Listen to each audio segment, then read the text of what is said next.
తాకట్లో ఉన్న మీ బంగారాన్ని విడిపించి ఆ రోజు ఆన్లైన్ రేటుకి కొంటాం. Sharma gold company. నమస్కారం, వెల్కమ్ టు సుమన్ టీవీ. నేను గీతాంజలి. 2025వ సంవత్సరం వచ్చేసింది. మరి ద్వాదశ రాశుల్లో జన్మించిన వారి జాతక ఫలితాలు ఏ విధంగా ఉండబోతున్నాయి? మెరుగైన ఫలితాల కొరకు ఎటువంటి పరిహారాలు వారు చేసుకోవాలి? మంచిగా ఉన్న రాశులు ఏవి, అంటే మంచి ఫలితాలను ఇచ్చేటువంటి రాశులు ఏ ఉన్నాయి, అలాగే చెడు ఫలితాలు ఏ రాశుల వారు అందుకోబోతున్నారు? ఈ వివరాలన్నీ ఇవాళ వీడియోలో నేను మీకు వివరిస్తాను. వివరించేందుకు ప్రస్తుతం మనతో పాటు ఉన్నారు ప్రముఖ జ్యోతిషులు బ్రహ్మశ్రీ నందిబట్ల శ్రీహరి శర్మ గురువు గారు. వారితో మాట్లాడదాం. గురుగారు నమస్కారం అండి. వాగర్థ వివ సంపృక్తౌ వాగర్థ ప్రతిపత్తయే జగతః పితరౌ వందే పార్వతీ పరమేశ్వరౌ. సదాశివ సమారంభాం శంకరాచార్య మధ్యమాం అస్మదాచార్య పర్యంతం వందే గురు పరంపరాం. ఆదిత్యాయ చ సోమాయ మంగళాయ బుధాయ చ గురు శుక్ర శనిభ్యశ్చ రాహవే కేతవే నమః. శృంగేరి జగద్గురు పీఠాధిపతులకి, కంచి పీఠాధిపతులకి నమస్కారములు తెలియచేసుకుంటూ కార్యక్రమాన్ని ప్రారంభిద్దాం.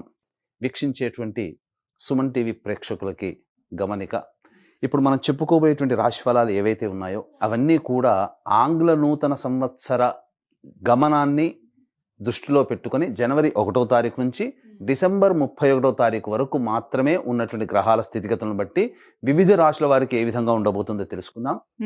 మనకు సాంప్రదాయానుసారంగా వచ్చేటువంటి ఉగాది నుంచి ప్రారంభమయ్యే రాశి ఫలితాలని, అనగా వచ్చే విశ్వావసునామ సంవత్సరానికి సంబంధించి ఉగాది ప్రారంభమయ్యడానికి అంటే ముందుగా మళ్ళీ ఆ యొక్క ఉగాది సందర్భంగా మళ్ళీ వివిధ రాశుల వారికి సంబంధించి రాశుల ఫలితాలు ఇవ్వడానికి ప్రయత్నం చేస్తాను. కాబట్టి ఇటువంటి దాంట్లో ప్రపంచమంతా అంగీకరిస్తున్నటువంటిది 2025 నూతన సంవత్సరం. అదేవిధంగా మనము కూడా ఆంగ్ల నూతన సంవత్సరం అనేటువంటి భావనతో ఈ యొక్క కార్యక్రమం చేస్తున్నాం.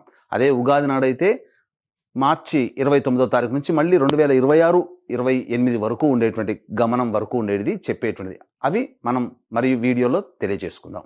అదే అడగబోతున్నాను గురుగారు. అంటే సాధారణంగా ఒకటే ప్రశ్న అడుగుతారు, ఉగాది కదా అసలు చెప్పాలి జాతక ఫలితాలు అనేవి, ఈ లోపు ఏంటి అంటే ఒక సాంప్రదాయంగా అది కొనసాగిపోతుంది. అంటే మనకేమని చెప్పబడింది అంటే, ధర్మం ఏం చెప్పబడింది శాస్త్రంలో అంటేనమ్మా, ప్రపంచమంతా ఏది ఒక విషయం గురించి ఒక తాటి మీద ఉంటుందో అది ధర్మమే కూర్చుంటుంది, శాస్త్రమే కూర్చుంటుందమ్మా.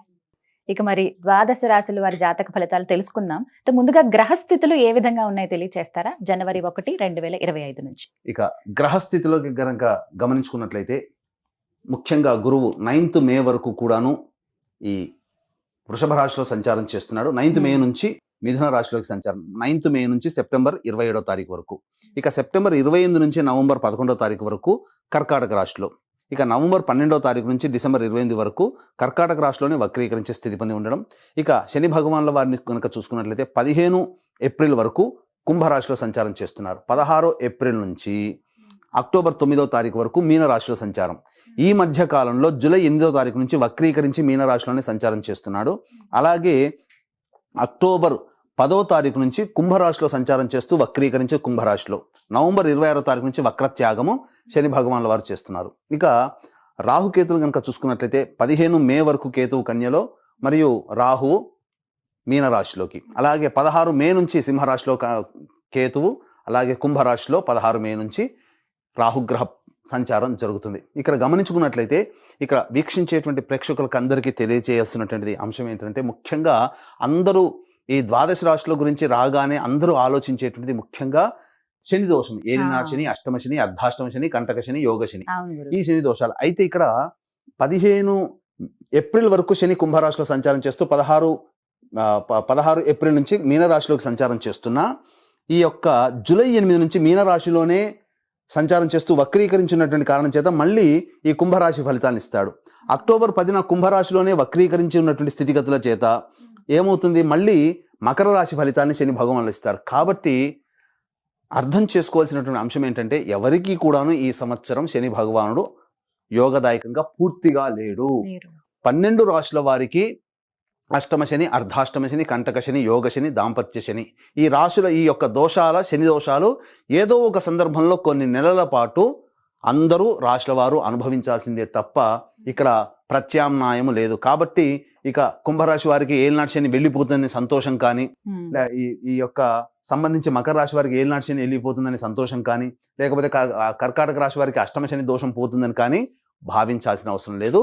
వృశ్చిక రాశి వారికి అర్ధాష్టమ శని దోషం పోతుందని కూడా భావించాల్సిన అవసరం లేదు. ఎందుకంటే శని మళ్ళీ రుజుమార్గంలో వెళ్ళి మళ్ళీ వక్రమార్గం చేత వక్రగతిన సంచారం చేస్తున్నటువంటి కారణం చేత 12 రాశులు శని ప్రభావానికి గురవుతాయి. కాబట్టి ఈ సంవత్సరం అన్ని రాశుల వారు శని దోష పరిహారములు ఖచ్చితంగా చేసుకోవలసినదే, అందులో సందేహం లేదు. గ్రహస్థితులు చెప్పారు గురుగారు. మరి ద్వాదశ రాశుల్లో భాగంగా తులారాశి వారి జాతక ఫలితాలు తెలుసుకోవాలనుకుంటున్నాం. ఏ విధంగా ఉన్నాయి, ఏ రంగం వారికి బాగా కలిసి వస్తుందో వివరించండి. తులారాశిలో జన్మించినటువంటి వారికి జనవరి 1వ తారీఖు నుంచి డిసెంబర్ 31వ తారీఖు వరకు ఏ విధంగా ఉండబోతుందో ముందుగా మనం తెలియజేసుకుందాం. ప్రధానంగా ఇక మొదటి సెగ్మెంట్లో కనుక చూసుకున్నట్లయితే గురు బలము, శని బలము, మిగతా గ్రహాల రాహుకేతుల బలం ఎప్పుడెప్పుడు ఉంటుంది. కాబట్టి ఆ చెప్పినటువంటి సమయంలో కనుక మీరు కనుక ప్రయత్నాలు చేసుకున్నట్లయితే సంపూర్ణమైనటువంటి యోగదాయకమైనటువంటి పరిస్థితి కనబడుతుంది. గమనించుకున్నట్లయితే 9 మే వరకు ఈ తులారాశి వారికి అష్టమ స్థానంలో గురు సంచారం చేస్తుండడం, కానీ వక్రీకరించి మార్చి 31వ తారీఖు వరకు ఉండబోతున్నాడు.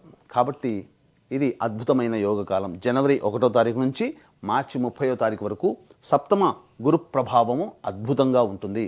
ఇక 1 ఏప్రిల్ నుంచి 9 మే వరకు మాత్రమే అష్టమ గురు ప్రభావం. తదనంతరం ఈ యొక్క మే 9 నుంచి సెప్టెంబర్ 27 వరకు నవమ గురువు, అలాగే సెప్టెంబర్ 28 నుంచి నవంబర్ 11 వరకు కర్కాటక గురువు, మళ్ళీ నవంబర్ 12 నుంచి డిసెంబర్ 28 మధ్యకాలంలో కర్కాటకంలో వక్రీకరించి ఈ యొక్క సంబంధించినటువంటి నవమ గురు ప్రభావం వెరసి చూసుకున్నట్లయితే 1 ఏప్రిల్ నుంచి మే 9వ తారీఖు వరకు మాత్రమే గడ్డు కాలం. అంటే ఒక 39 రోజులు మాత్రమే మీకు గడ్డు కాలం. మిగతా సంవత్సరం అంతా కూడా అన్ని రంగాలలో ఉన్న వాళ్ళకి గురుబలం సంపూర్ణంగా ఉంటుంది, ఇందులో సందేహము లేదు. క్లియర్ కదా. ఇక శని ప్రభావం చూద్దాం. తులారాశికి అత్యంత యోగప్రదుడు శని. తులారాశి వారికి 16 ఏప్రిల్ నుంచి శని భగవాన్ వారు మీనరాశిలో సంచారం, 16 మే నుంచి ఇక్కడ కుంభరాశిలోకి సంచారం చేస్తున్నాడు. కాబట్టి 16 మే వరకు కూడాను రాహు యోగప్రదుడు. కాబట్టి ఇక్కడ శని భగవాన్ల వారు అక్టోబర్ 10 నుంచి నవంబర్ 26 మధ్యకాలం మాత్రమే యోగించడు, మిగతాదంతా కూడా యోగిస్తాడు. పంచమ శని ప్రభావమైనా కానీ తులారాశి వారికి యోగిస్తాడు, అంతేం పెద్ద ఇబ్బందులు ఉండవు. కాకపోతే వృధా కాలయాపన చేస్తాడండి శని భగవాన్ల వారు. కాబట్టి ఈ శని భగవాన్ నుంచి వచ్చేటువంటి అనగా అన్నిటినీ పోస్ట్ పోన్ చేయాలనే ఆలోచన మీకు ఎక్కువిస్తుంది, బద్ధకం పెరుగుతుంది ఈ కుంభరాశిలో శని ఉన్నప్పుడు. కాబట్టి వృధా కాలయాపన చేస్తాడు. అటువంటి వాటికి తావివ్వకుండా ఉండి ఎప్పటిపైనా అప్పుడు చేసుకుంటే ఈ శనివారు కూడా యోగిస్తారు. కానీ అర్ధాష్టమ శని దోష ప్రభావం అక్టోబర్ 10 నుంచి నవంబర్ 26 వరకు ఉంది. ఆ సమయంలో తల్లిగారి ఆరోగ్యం పట్ల శ్రద్ధ వహించడం కానీ ఉండాలి. అలాగే గృహ మార్పులు అనేటువంటివి జరుగుతాయి. స్థాన చలనము అక్టోబర్ 10 నుంచి నవంబర్ 26 మధ్యకాలంలో బిందాస్గా హ్యాపీగా ఉన్నామండి, ఇంకా మనకేందండి తర్వాత చూద్దాం అసలు ఉంటుందో లేదో అనుకుంటారు. కానీ అకస్మాత్తుగా మీరు స్థానచలనం అక్టోబర్ 10 నుంచి నవంబర్ 26 మధ్యకాలంలో గృహం వేరే ప్రాంతానికైనా మారడం లేదా వేరే ప్రదేశానికైనా వెళ్ళిపోవడం కానీ జరగబోతున్నాయి. కాబట్టి వాహన ప్రమాదాలు కూడా చోటు చేసుకునే అవకాశం ఉంటుంది. కాబట్టి వెహికల్స్ నడిపేటప్పుడు ఈ యొక్క సమయంలో జాగ్రత్తలు పాటించండి. ఇక రాహువు సంపూర్ణముగా యోగిస్తున్నాడు. అద్భుతం అండి. రాహు యోగించినట్లయితే రాహు స్థానాధిపతి గురువు కూడా మీకు శుభస్థానంలో ఉన్న కారణం చేత ఇటు గురు బలము రాహు బలం సంపూర్ణంగా మీకు ఉండడం చేత అధిక ధనాదాయం ఈ తులారాశి వారికి ఉండబోతుంది. మీరు ఎప్పుడు కూడాను గత సంవత్సరంలో ఇబ్బందులు పడ్డాము కానీ ఈ సంవత్సరంలో ఆనందంగా ఉంటామంటే ఎస్ ఉండగలుగుతారు, అందులో సందేహమే లేదు. మీకు చక్కటి స్థితిగతులు అనేటువంటివి ఉంటాయి. ఇక ఈ యొక్క రాశిలో జన్మించినటువంటి ఉద్యోగస్తులకైతే నిరుద్యోగస్తులకి ఉద్యోగం లభించి తీరుతుంది. ఆల్రెడీ కేంద్ర రాష్ట్ర ప్రభుత్వంలో పనిచేసేటువంటి వాళ్ళకి ప్రమోషన్స్తో కూడుకున్నటువంటి బదిలీలు ఉంటాయి, కోరుకున్న చోటికి బదిలీలు జరుగుతాయి. ప్రైవేట్ రంగంలో ఉన్నటువంటి ఉద్యోగస్తులకి చక్కగా యోగదాయకమైనటువంటి పరిస్థితి ఉంటుంది. పెద్దల యొక్క సహాయ సహకారాలతో గురుతర బాధ్యతల్లో మీకు ప్రమోషన్స్ అనేటువంటి లభిస్తాయి. అయితే చాలామందికి ఒక డౌట్ రావచ్చు, ఇక ఈ సంవత్సరం మొత్తం కూడా ఉద్యోగం లభిస్తుందానంటే మీరు చాలామంది ఏమనుకుంటారు, మనం ప్రయత్నం చేసే సమయం బాగుండాలి కదా ఇటువంటివన్నీ యోగాలు కలగాలంటే. ఎస్, అక్కడికే వస్తున్నాను.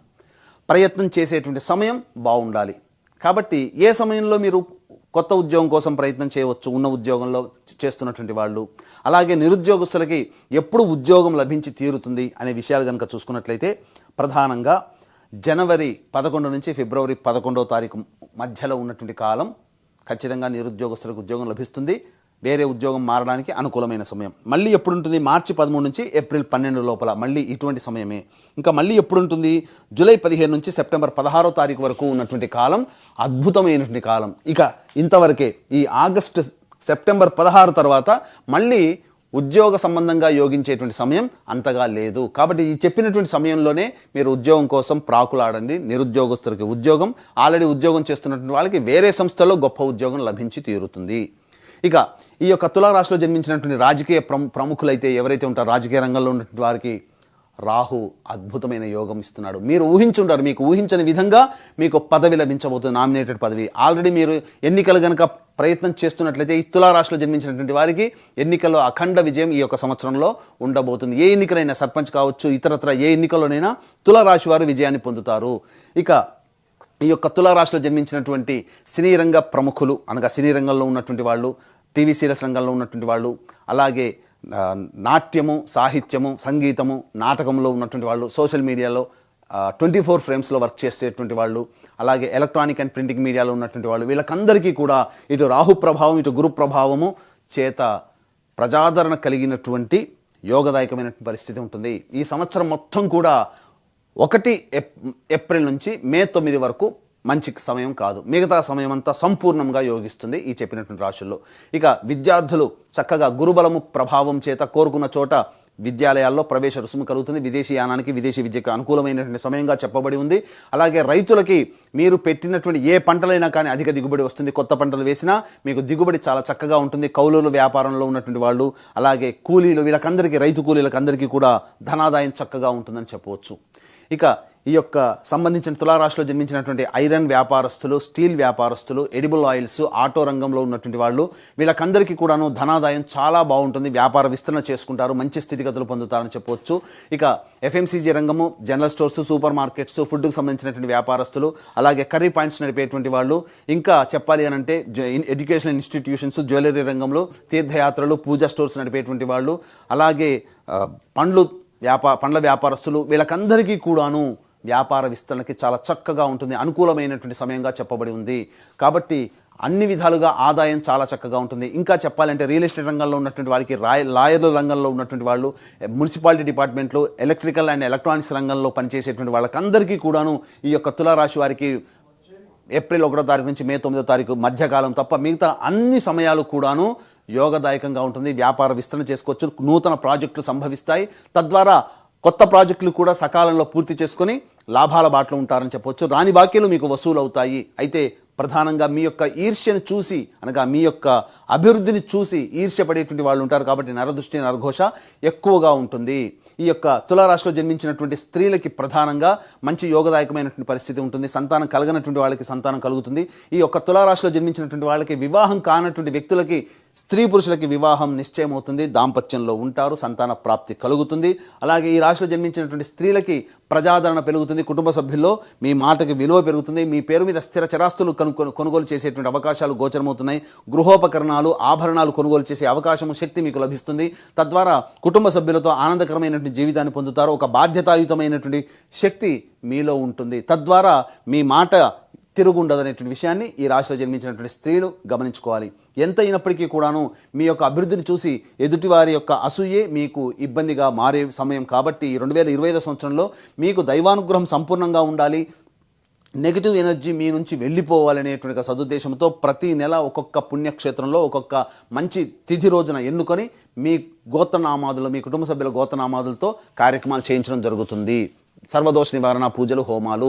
మీకు వివాహం అయితే మీ భర్త లేదా భార్య, పిల్లల జాతకం మీ మీద ప్రభావం, వివాహం కాకపోతే తల్లిదండ్రులు, తోడబుట్టిన వాళ్ళ యొక్క జాతక ప్రభావం మీ మీద ఉంటుంది. కాబట్టి ఈ తులారాశి వారికి చెప్పినటువంటి యోగాల కంటే కొన్ని అవయోగాలు ఉన్నాయంటే ఈ యొక్క కుటుంబ సభ్యుల ప్రభావం కావున. కాబట్టి ఈ సర్వదోష నివారణ పూజలు, హోమాలు అనేటివి జనవరి 13వ తారీఖు రోజున శ్రీకాళహస్తిలో కానీ, శ్రీశైల క్షేత్రం కానీ మొదలు పెడుతున్నాం. ఇలా మొదలుపెట్టి 12 నెలల పాటు ఒక్కొక్క పుణ్యక్షేత్రంలో మీ కుటుంబ సభ్యుల గోత్రనామాలతో చేయించడం జరుగుతుంది. ఈ సంవత్సరం అంతా కూడా శని ప్రభావం అన్ని రాశుల వారికి ఉంది కాబట్టి గత జన్మ కర్మదోష నివారణ హోమాలు కూడా జరిపించడం జరుగుతుంది. కాబట్టి అవకాశం ఉన్న వాళ్ళు ఈ యొక్క రిజిస్ట్రేషన్ సంబంధించినటువంటి వివరాలు కార్యక్రమ తదనంతరం కాంటాక్ట్ చేసి తెలుసుకోవచ్చు. అలాగే భర్త వైపు, తండ్రి వైపు 6 తరాలు, తల్లి వైపు, భార్య వైపు 3 తరాల్లో కుటుంబంలో ఏవైనా దుర్మరణాలు ఉన్నా, అలాగే కుటుంబ సభ్యులు 20 సంవత్సరాల లోపల ఏ విధంగా చనిపోయినా, liver problem, kidney problem, cancer రోగాలతో మరణించినా వాటిని పితృదోషము అని అంటారు. కాబట్టి ఇట్టి పితృదోష నివారణకి ప్రతి నెల నిజాయితీగా మన పీఠం ఆధ్వర్యంలో ఈ యొక్క పితృదోష నివారణ కార్యక్రమాలు జరిపించడం జరుగుతుంది. అవకాశం ఉన్న వాళ్ళు వివరాలు తెలుసుకోవచ్చు. తులారాశి వారి జాతకం చాలా బాగుంది ఈ సంవత్సరం అని చెబుతున్నారు. అయితే ఇంకాస్త మెరుగ్గా ఉండాలి ఫలితాలంటే గనక వారు ఎటువంటి పరిహారాలు చేసుకుంటే మంచిదంటారు?